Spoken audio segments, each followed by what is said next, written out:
Guys, welcome back to my channel Moushika's vlogs. তোমরা সবাই কেমন আছো? আমি তো খুব ভালো আছি। তো তোমাদের জন্য আমি আবার একটা নতুন ভিডিও নিয়ে চলে এসেছি। এর আগের দিন তোমাদেরকে আমি ভিডিওতে দেখিয়েছিলাম শিলিগুড়ি থেকে পানবু যাওয়ার রাস্তা, আর কোন হোমস্টেতে ছিলাম সেটাই তোমাদেরকে দিয়েছিলাম। এটা দেখো, পরের দিন ঠিক সকালবেলা যে হোমস্টেটাতে আমরা ছিলাম সেই হোমস্টেটার আমি চারিদিকটা তোমাদেরকে দেখাচ্ছি। সকালবেলা একটু বৃষ্টি হয়েছিল, তাই দেখো আরও সুন্দর ওয়েদার। আর যখন গিয়েছিলাম তখন তো খুব সুন্দর ওয়েদার ছিল, আমার মানে খুব ভালো লেগেছিলো এই ওয়েদারটাকে। মানে বেশি ঠান্ডাও ছিল না, আবার বেশি গরমও ছিল না। কিন্তু আমি একটা সিম্পল একটা গেঞ্জি কাপড়ের একটা উপরে কোটের মতন একটা নিয়ে গেছিলাম, তো ওটাই শুধু পরে আরামসে দিন কাটানো যাচ্ছিল। তো এখানে তারপরে আমরা ব্রেকফাস্ট করতে চলে এসেছি। ব্রেকফাস্টে ছিল হচ্ছে ছোলার একটা খুব সুন্দর ঘুগনি টাইপের ঝোল ঝোল, আর করেছিল হচ্ছে পুরি, আর একটা করে হচ্ছে ডিম সেদ্ধ। হ্যাঁ, আর যারা পুরি খাবে না তাদের জন্য ছিল হচ্ছে ম্যাগি। ম্যাগিটাকে দেখলাম একটু সেদ্ধ করে দিচ্ছে, তার উপরে প্রত্যেকটা পার প্লেটে কিন্তু একটা করে ডিম সেদ্ধ আছে। তারপরে তো আমরা খাওয়া দাওয়া করে বেরিয়ে পড়লাম। সেদিন ভেবেছিলাম রাত্রেবেলা স্টে করব, কিন্তু বলেছি যে পরের দিন হাজব্যান্ডের স্কুল ছিল, সেই জন্য আর থাকা হলো না। তো আমরা এখন বেরিয়ে পড়লাম। হোমস্টে থেকে যখন আমরা বেরিয়ে পড়লাম তখন আমাদের মনটা খুব খারাপ লাগছিল, যে একটা রাতের জন্য এসেও মানে মনটাকে বোঝাতে পারছিলাম না যে আমরা এখন পাহাড়টাকে ছেড়ে দিচ্ছি। কেন জানি না, খুব কষ্ট হচ্ছিল। আচ্ছা বলুন তো, এমন কি কেউ আছে যার পাহাড় পছন্দ কিন্তু ফিরে আসার সময় মন খারাপ হয় না? আমার মনটা তো ভীষণ খারাপ লাগে, কারণ এটাই হয়তো যে পাহাড়কে হয়তো আমি একটু বেশি ভালোবাসি তাই। তো আমরা তো বলেছিলাম যে এখান থেকে খুব সুন্দরভাবে দেখা যায় তিস্তা নদীটাকে। তো আমরা যেখানে দাঁড়িয়েছিলাম সেখান থেকে তিস্তা নদীটাকে খুব সুন্দরভাবে দেখা যাচ্ছিল। তো তোমাদেরকে আমি একটু জুম করে দেখানোর চেষ্টা করলাম তিস্তা নদীকে। দূর থেকে যখন দেখতে পাচ্ছিলাম তিস্তা নদীকে, আর দেখতে পাচ্ছিলাম যখন সামনের ওই মেঘগুলোকে না, তখন দেখে খুব ভাল লাগছিল। আর যখন ওই মেঘগুলো থেকে যত দূরে চলে আসছিলাম, তত মনটা আরও ছটফট করছিল যে আবার আমরা কবে আসব, এটাই ভেবে। যতই আমরা ভাবি না কেন খুব তাড়াতাড়ি আসব, কিন্তু যেদিন আমাদের পাহাড় ডাকবে সেদিনই হয়তো আমরা আসতে পারবো। দেখো ওই যে ওই দূরের মেঘগুলো এখন আমরা কত কাছ থেকে দেখতে পাচ্ছি, কিন্তু যখন আমরা নিচে নেমে যাব তখন নিচে দাঁড়িয়ে থেকে উপরে তাকিয়ে দেখব অনেক দূরে আমাদের থেকে মেঘ। কিন্তু এখন মনে হয় আমাদের একদম হাতের মুঠোয় মেঘটা। তো কিছু করার নেই, এটাই হচ্ছে আমাদের জীবন। এইভাবেই আমাদের চলতে হবে, খুব তাড়াতাড়ি যেন আমরা আসতে পারি। ঠিক আমারও পাহাড়কে একরাশ কষ্ট নিয়ে বিদায় জানিয়ে সেবক ব্রিজ হয়ে চললাম জলপাইগুড়ি জেলায়। জলপাইগুড়ি জেলায় গিয়ে কখনো ভাবতে পারিনি যে এই ব্রিজটা আমরা, কারণ আমাদের ইচ্ছা ছিল যে যখন কালিম্পং যখন যেতে পারিনি, তাহলে আমরা এই ব্রিজটার উপর দিয়ে আমরা গাজলডোবা হয়ে বেরিয়ে যাব। কিন্তু ওই যে বলে না, ভাগ্যের পরিহাস আমাদের কোথায় কখন ঠিক নিয়ে যাবে সেটা বলা যায় না। গিয়েছিলাম কিন্তু এই ব্রিজের উপর দিয়ে এক প্ল্যানে, কিন্তু ওখানে গিয়ে হয়ে গেল আমাদের আর একটা প্ল্যান। ভাগ্যে যে আমাদের এটা আসার সময় দেখাই ছিল, তাই না? সেই আমাদের বাগড়াকোটের লুপ ব্রিজ, সেখানেই আমরা গিয়েছিলাম। যেতে যেতে এখানে দেখা গেল খুব সুন্দর একটা ঝর্ণা। তো আমরা যেখানে গিয়েছিলাম পানবুতে, সেখানে কিন্তু ঝর্ণা পাইনি। হ্যাঁ, দার্জিলিং যদি যেতাম বা গ্যাংটকে যদি যেতাম তাহলে অবশ্যই আমরা ঝর্ণা দেখতে পেতাম। তো যাই হোক, এটাই আমাদের একটা ছোট্ট একটা ঝর্ণা দেখার কপাল ছিল। সেটা হচ্ছে একদম সেবক ব্রিজটা পার করেই ছিল এই ঝর্ণাটা। দেখতে খুব ভাল লাগছিল, অনেকদিন পরে দেখলাম। তো আমরা এগিয়ে যাচ্ছি সেই জলপাইগুড়ির দিকে, মানে একদম জলপাইগুড়ি বলে না, অনেকটা এগিয়েই আমরা গিয়েছিলাম ওই ব্রিজটাতে। লুপ ব্রিজ যেটা বলে সেটা হচ্ছে বাগড়াকোট যে জায়গাটা, সেখানেই এই ব্রিজটা তৈরি হয়েছে। আমরা না এর আগেও এই রোডে একবার গিয়েছিলাম, সেটা হচ্ছে ওই লাটাগুড়ি যে জায়গাটা, সেখানে গিয়েছিলাম। সেবার আমরা অনেকটা ঘুরেছিলাম এই রাস্তাটা ধরেই, অনেকটা দূরেও ঘুরেছিলাম মোটামুটি। তো সেই জন্য একটু মনে পড়ছে আমার। আর সেটা অনেকটা বছর আগের ছিল, মানে 7-8 বছর আগে আমরা হয়তো ঘুরতে গিয়েছিলাম। তো অনেক বছর পরে এই রোডটা ধরে যাচ্ছি। আর আমার মনে তো একটা ভীষণ কষ্ট ছিল যে পাহাড়ে গিয়ে মোমো খেতে পারিনি। তো সেই জন্য আমাদেরকে ভাইটা বলেছিল যে বৌদি চলো, তোমাদেরকে আমি এদিক দিয়ে নিয়ে যাব, এখানে অনেক মোমোর দোকান পাবে, তো তোমাকে সেখানে মোমো খাওয়াবো। তো সেই আশায় গিয়েছিলাম যে মোমোটা হয়তো খেতে পারবো। তারপরে খেয়ে দিয়ে ওখানে কিছুক্ষণ টাইম কাটিয়ে আমরা গাজলডোবা হয়ে বেরিয়ে যাব। কিন্তু যখন আমরা ওখানে মোমোটা খেতে নামলাম, তখন আমার হাজব্যান্ড কার দোকানে যেন গিয়েছিল, কি একটা মোমোর দোকানে গিয়েছিল। তো ওখানে তো আমার হাজব্যান্ডকে বলেছিল যে দাদা, এখন তো গাজলডোবা ব্রিজ বন্ধ আছে, তো আপনারা ওখানে যেতে পারবেন না, আপনারা গাজলডোবা ব্রিজটা পার হতে পারবেন না। তো তারপরে ওনারা হচ্ছে এই বাগড়াকোট যে লুপ ব্রিজটা, সেখানকার ঠিকানাটা দিয়েছিল। তো আমরা কিন্তু এর আগেও ভিডিওতে দেখেছিলাম বা ছবিতে দেখেছিলাম এই ব্রিজটার, কিন্তু ভাবতে পারিনি সেটা এখানে। আসলে এইগুলো অতটা আমরা দেখি না, তো ভেবেছিলাম যে হয়তো অনেকটা দূরে এখান থেকে। ওই যে বলে ভাগ্যের পরিহাস, ভাগ্যের পরিহাস যেখানে আমাদেরকে নিয়ে যাবে সেখানেই আমরা যাব, এটাই হচ্ছে সব থেকে বড় কথা। তো আমরা দেখতে দেখতে কিন্তু অনেকটা কাছেই চলে এসেছি। আর আমরা যে এখান থেকে যে দোকানটা থেকে মোমো খেয়েছিলাম, সেই মোমোটাও খুব সুন্দর ছিল, আমার একদম মন মতো মোমো ছিল। ভাবতে পারিনি যে আমরা এদিকে এত সুন্দর মোমো পাবো। তো মোমো খেয়ে দিয়ে আমরা এখন রওনা দিয়েছি সেই লুপ ব্রিজের দিকে। আমি যেদিন এই পানবুতে যাচ্ছিলাম, তখনও আমি আমার হাজব্যান্ডকে বলেছিলাম যে জানো, একটা খুব সুন্দর রাস্তা করেছে, জানি না সেই রাস্তাটা কোথায়। এর আগে আমি অনেক জনকে দেখলাম ছবিতে বা ভিডিওতে দিতে, কিন্তু আমি জানতাম না যে এটা কোথায় অবস্থিত এই ব্রিজটা। তো তারপরে যখন ওনারা বলল, তখন আমরা বললাম যে ঠিক আছে চলো যাওয়া যাক। আর এই রাস্তাটাতে যেতে আমার তো খুবই ভালো লাগে, দুধারে এই চা বাগানটা দেখে। আসলে আমরা এদিক থেকে যখন আমাদের বাড়ির পথে চলে আসব, তখন তো আর আমরা এই দৃশ্য দেখতে পারবো না চোখে। সেই জন্য আমরা চোখ মেলে এই দৃশ্যগুলো দেখে নিচ্ছি, কারণ ওই যে আবার কবে যাব তার ঠিক নেই। আমরা যখন এই পথটা ধরে যাচ্ছিলাম, তখন প্রত্যেকটা লোকের মুখে প্রচুর হাসি আর প্রচুর গান। কারণ আমরা তো জানি যে আমরা কবে আসব সেটা ঠিক নেই, কিন্তু আমরা যখন এসেছি তাহলে ওই যে দু চোখ ভরে দেখব, আর সবাই প্রত্যেকটা মানুষের মধ্যে আনন্দ দিব।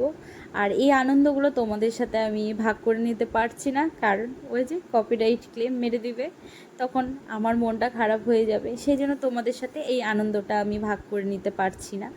ভবিষ্যতে যদি কখনো হয়, অবশ্যই আমি এই আনন্দটা ভাগ করে নিতে পারবো, কারণ প্রত্যেকটা মানুষের আনন্দ ভাগ করতে ভালো লাগে। আমরা গাড়ির ভিতরে কিন্তু একদম খুব সুন্দরভাবে গান চালিয়ে দিয়েছিলাম, সেই আগেকার দিনের গানগুলো, যেগুলো আমার শাশুড়ি মা, যেগুলো আমার মাসি শাশুড়ি শুনতে খুব ভালোবাসে, আমারও খুব ভালো লাগে, আমার হাজব্যান্ডেরও খুব ভালো লাগে। যে ভাইটা নিয়ে গেছিলো সে ভাইটাও খুব ভালোবাসে।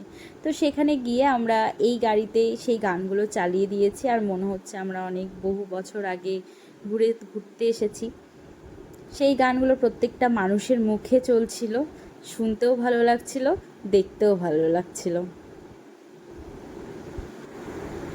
সবার মুখের হাসি দেখতেই ভালো লাগে, তাই না বলো? এই যে দেখো সবাই কিন্তু গান করছে, কিন্তু কিন্তু ওই যে বললাম ভাগ করে নিতে পারবো না তোমাদের সাথে। জলপাইগুড়ি জেলার ডুয়ার্সের অন্তর্গত বাগড়াকোটের লুপ ব্রিজ দেখতে আমরা এগিয়ে যাচ্ছিলাম।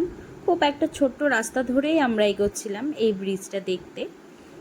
সময় লেগেছিল ওই সেবক ব্রিজ থেকে মাত্র 40 মিনিট, খুব কাছেই বলতে গেলে। গাড়ি নিয়ে যেতে আর কতক্ষণ লাগে বলো, ওই 40 মিনিটই লাগে। তো এখানে আমরা সবাই খুব আনন্দ করতে করতে এগিয়ে গেলাম সেই ব্রিজের দিকে। আমরা এখানে কিন্তু একটা সুইমিং পুলেরও খুব সুন্দর খোঁজ পেয়েছিলাম, যে বললাম যে যে দাদাটা বলেছিল সেই দাদাটাই আমাদেরকে কিন্তু খোঁজ দিয়েছিল এই সুইমিং পুলে। ভেবেছিলাম যে ওখানে একটু মজা করব সুইমিং পুলে, কিন্তু দেখলাম অনেকটা ভিড়ভাটা বেড়ে গিয়েছে, অনেক লোকজন ছিল, সেই জন্য আর ওখানে নামিনি। তো হাজব্যান্ডরা গিয়েছিল ওখানে, তাই ছোট্ট কয়েকটা ভিডিও করে নিয়ে এসেছে। তো তোমাদের সাথে আমি সেটা পরে শেয়ার করছি। আগে মেন যেটা আকর্ষণ ভিডিওর সেটা হচ্ছে লুপ ব্রিজ। তো দেখো লুপ ব্রিজটা কিন্তু খুব সুন্দর। আর ওটা আর ওই রাস্তাটা দিয়ে কিন্তু লাভা ললেগাঁও যাওয়া যায়। অনেক লোকই কিন্তু লাভাতে যাচ্ছেও দেখলাম, কিছু কিছু গাড়ি দেখলাম লাভা ললেগাঁও যাচ্ছেও। তো আমরা যদি আগে থেকে জানতাম তাহলে হয়তো চেষ্টা করতাম এই রাস্তা দিয়ে ওই কালিম্পংয়ে যাওয়ার। দেখলাম কালিম্পং লাভা ললেগাঁও যাওয়া যাচ্ছে। তোমরা কিন্তু অবশ্যই এই ব্রিজটা দেখে এসো। যারা পাহাড়ে যাচ্ছ আসার সময় চেষ্টা করবে এই ব্রিজটা দেখে আসার। এখন বেশিরভাগ মানুষই যাচ্ছে, যারা জানে তারা অবশ্যই দেখতে যাচ্ছে। আর যারা জানো না, যারা আমার ভিডিও দেখে জানছো, তারা কিন্তু অবশ্যই এরপরে গেলে কিন্তু দেখে এসো।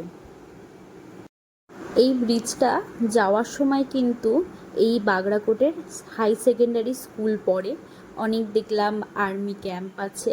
তো সেই রাস্তার সামনে দিয়েই আমরা এগিয়ে যাচ্ছি। তো দেখো আর কিছুক্ষণের অপেক্ষা, তারপরে দেখতে পারবে তোমরা সেই বাগড়াকোট লুপ ব্রিজ। তো আমরা যখন ব্রিজটা দিয়ে উপরে উঠে গেছিলাম, মানে কিছুটা গিয়েছিলাম, তারপরে আমরা আবার ব্যাক করেছিলাম। দেখলাম রাস্তার এখনও কাজ হচ্ছে, এখনও আশা করি কমপ্লিট হয়নি। তো এই যে দেখো আমরা কিন্তু অলরেডি কিন্তু উঠে গেছি ব্রিজের উপরে, তখনও বুঝতে পারিনি যে ব্রিজটা এত সুন্দর। তো এখন আমরা ধীরে ধীরে এগোচ্ছি। আর সাইডে দেখলাম এখন প্রচুর দোকান বসেছে খাওয়ার। দেখলাম মোমোর দোকান, তারপরে ভুট্টা, ফুচকা, সব সাইডে। দেখো এই সেই ব্রিজ যেটা আঁকা ব্যাকা পথে তৈরি হয়ে গেছে। আসলে এগুলো আমাদের ধারণার বাইরে, কারণ একটাই, এই লুপ ব্রিজ পশ্চিমবঙ্গ ও সিকিমকে যুক্ত করার ক্ষেত্রে অত্যন্ত গুরুত্বপূর্ণ। শিলিগুড়ি থেকে কালিম্পং ও সিকিম যাওয়ার লাইফ লাইন হলো 10 নম্বর জাতীয় সড়ক, যা মাঝে মধ্যেই খারাপ হয়ে যায়। বিশেষত বর্ষার সময় প্রচুর ধস নামে। তখন আমরা কি করি, সেক্ষেত্রে ঘুরপথে গরুবাথান হয়ে কালিম্পং দিয়ে সিকিম যেতে প্রায় 2.5 গুণ সময় লাগে। কিন্তু আমাদের কিছু করার নেই, ওই যে বাঙালিরা যে ঘুরতে খুব ভালোবাসে, তো যেতে তো হবেই। তখন ওই আমাদের ঘুরপথে কষ্ট হয়, কিন্তু তখন যেতে হয়, কিছু করার নেই। তো এই পথটা হয়ে আমাদের কিন্তু খুব ভালো হয়েছে, একদিক থেকে খুব সুবিধা, যে একদম এই রাস্তা ধরে দেখতেও ভালো লাগবে, এই পরিবেশ, এই মনোরম পরিবেশ দেখতেও ভালো লাগবে। আমরা এই পরিবেশ ধরে, এত সুন্দর ব্রিজ ধরে আমরা রওনা দিব কালিম্পংয়ের দিকে, বা বলো সিকিমের দিকে, বা বলো লাভা ললেগাঁওয়ের দিকে। যার যেখানে যাওয়ার তারা কিন্তু সেখানে খুব সেফলিভাবে এই রাস্তা ধরে যেতে পারবে। ওই 2.5 গুণ সময়কে বাঁচানোর জন্য, যেন আমাদের এই ট্যুরিস্টদের জন্য কোনো কষ্ট না হয়, তার জন্য 2018 সাল থেকে শুরু হয় লুপ ব্রিজ তৈরির কাজ, যার ফলে খুব অল্প সময়ে পৌঁছে যাওয়া যাবে ভারত চীন সীমান্ত এলাকায়। এই লুপ ব্রিজ হলো আমাদের ভারতের 717 নম্বর জাতীয় সড়ক, যা তৈরি করতে প্রতিদিন 400 জন কাজের লোকের প্রয়োজন হয়েছিল। আমাদের কথা ভেবে এত সুন্দর রাস্তা করার জন্য ধন্যবাদ। আর আমাদের সেই মোমো দাদাকেও অনেক ধন্যবাদ, এত সুন্দর একটা দৃশ্য আমাদের যে দেখাবে। বা উনি যদি এই জায়গাটার নাম যদি না বলতেন, তাহলে হয়তো আমরা জানতাম না, বা এই দৃশ্যটা আমরা দেখতেও পেতাম না। দেখো আমি এবার গোটা ব্রিজের ভিডিও দিচ্ছি, তো তোমাদের দেখতে অবশ্যই ভালো লাগবে। তো চলো আমি একটা ছোট্ট করে একটা ক্লিপ দিচ্ছি শুধুমাত্র এই ব্রিজটার।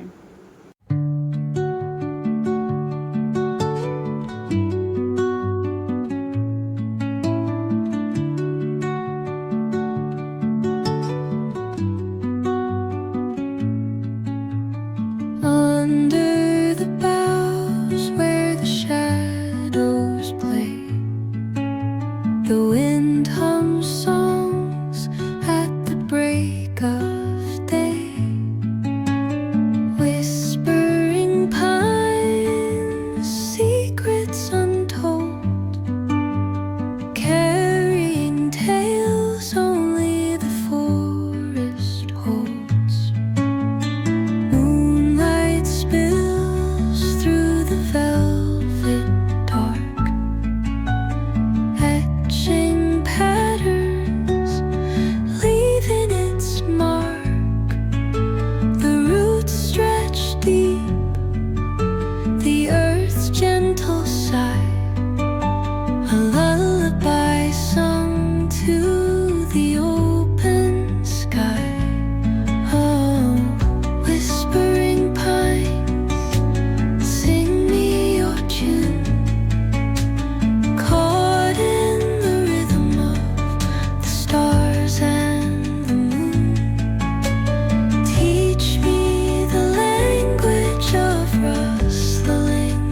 Each echoing step on the forest floor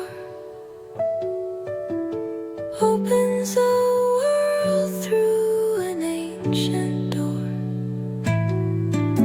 The silence alive, yet brimming with sound. In the arms of solitude, I am found. Oh, whispering pines, sing me your tune. Caught in the rhythm, the stars and the moon. Teach me the language of rustling leaves, stories that linger on the breath of the breeze.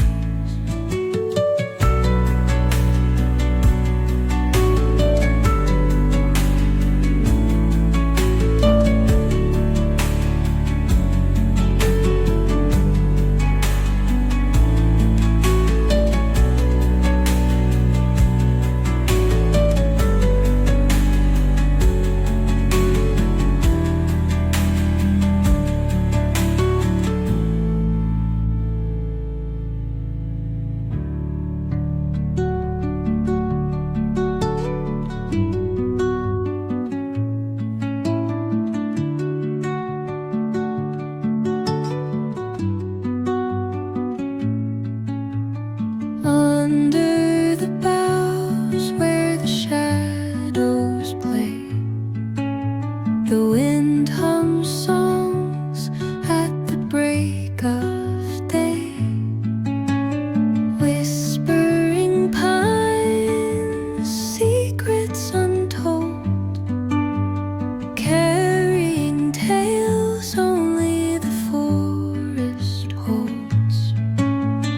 Moonlight spills through the velvet dark, etching patterns, leaving its mark. The roots stretch deep, the earth's gentle sigh, a lullaby sung to the open sky. Oh, whispering pines, sing me your tune. Caught in the rhythm of the stars and the moon. Teach me the language of rustling leaves, stories that linger on the breath of the breeze.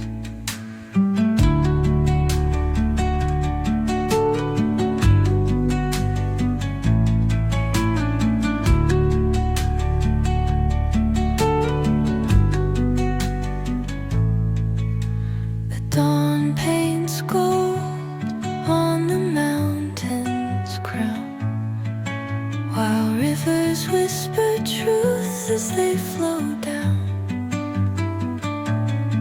And their songs entwine with the trees that stand, knotted in time by nature's hand.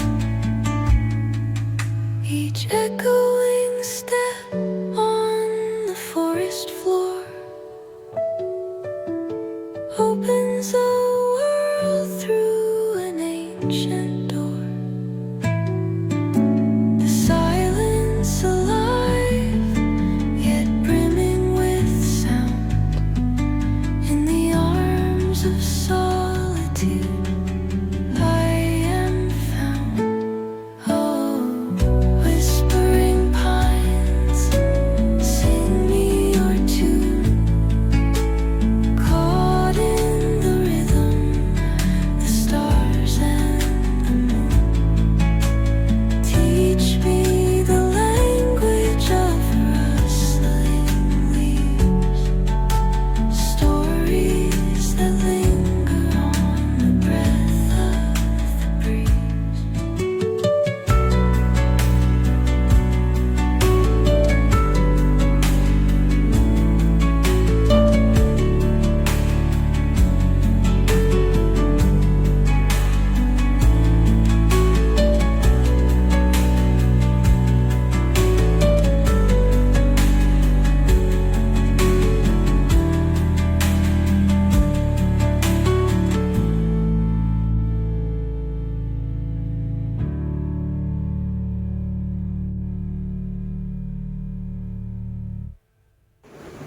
তোমাদের কেমন লাগলো অবশ্যই কিন্তু আমার comment বক্সে এসে comment করে দিও।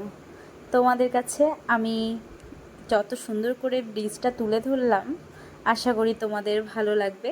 চেষ্টা করেছি আমি ততটুকুই আমি তোমাদেরকে দেখালাম। তো এরপরে কি ইনফরমেশন লাগবে সেটা আমাকে অবশ্যই কমেন্টে বলো, আমি তোমাদেরকে সব কিছু বলে দিব। দেখো, এই রাস্তাটা ধরেই কিন্তু আমরা গিয়েছিলাম এই ব্রিজটার দিকে। বলেছিলাম না যে খুব সুন্দর একটা ছোট মানে রাস্তা দিয়ে এই ব্রিজটার দিকে যেতে হয়। প্রচুর গাড়ি আসছে এখন, মানুষ বেশিরভাগ দেখতেই আসছে এই ব্রিজকে।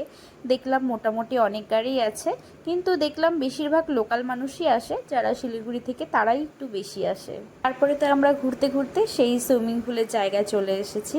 ভেবেছিলাম যে ওখানে একটু নামবো, একটু ঘুরবো, কিন্তু সেটা তো আর হলো না। দেখো, এখানে কিন্তু এই ছোট্ট সুইমিং পুলটা আছে। দেখলাম এখানে প্রচুর মানুষ মজা করছে। আর টিকিটের কথা পার হেড বলেছিল মনে হয় 150।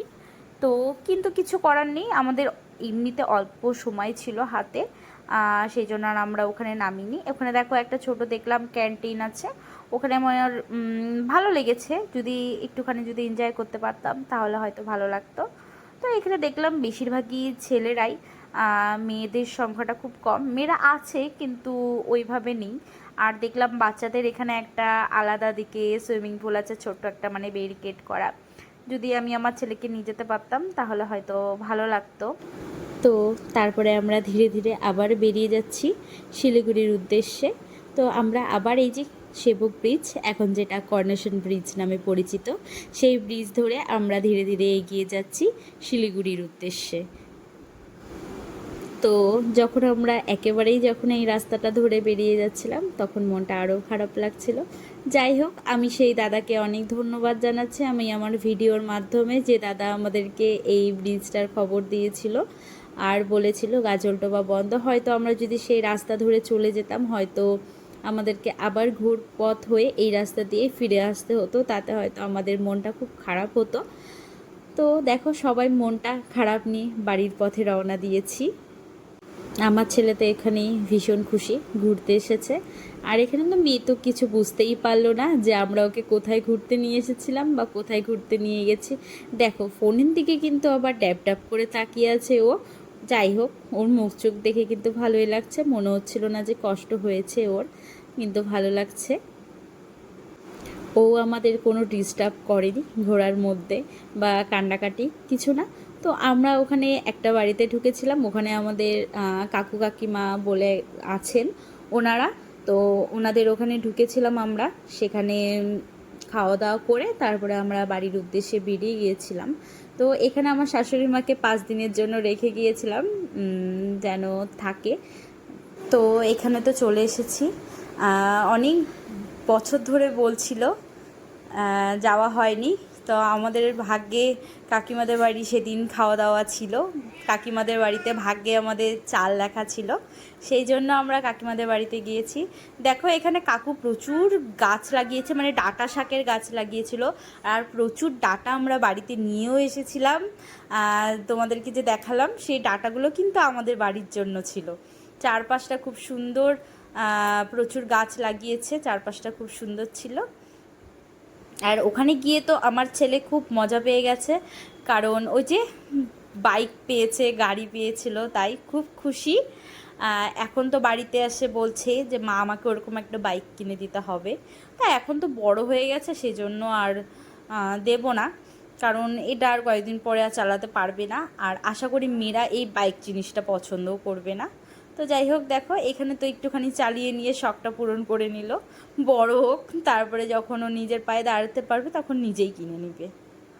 তারপরে আর আমার ভিডিও করা হয়নি। এটা হচ্ছে বাড়ির পথে রওনা দিয়ে দিলাম মনটা খারাপ নিয়ে, মনটাকে সান্ত্বনা দিয়ে যে আমরা আবার আসবো। শাশুড়ি মাকে রেখে আমরা চললাম বাড়ির পথে। দেখো, ছেলে মেয়ে দুজনই একদম শান্তির ঘুম দিয়েছে। বাড়ির ঘুম তো একটা আলাদাই শান্তির ঘুম। আর ভিডিওটি ভালো লাগলে অবশ্যই কিন্তু লাইক এবং সাবস্ক্রাইব করে দিও। তোমরা এর আগে ভিডিওতে যত ভালোবাসা দিয়েছো তার জন্য অনেক ধন্যবাদ।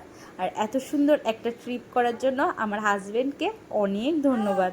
যাই হোক, একবার বলাতে যে আমাদেরকে, তার জন্য তাকে অনেক অনেক অনেক বড় ধন্যবাদ। ভিডিওটি ভালো লাগলে অবশ্যই একটা শেয়ার করে দিও।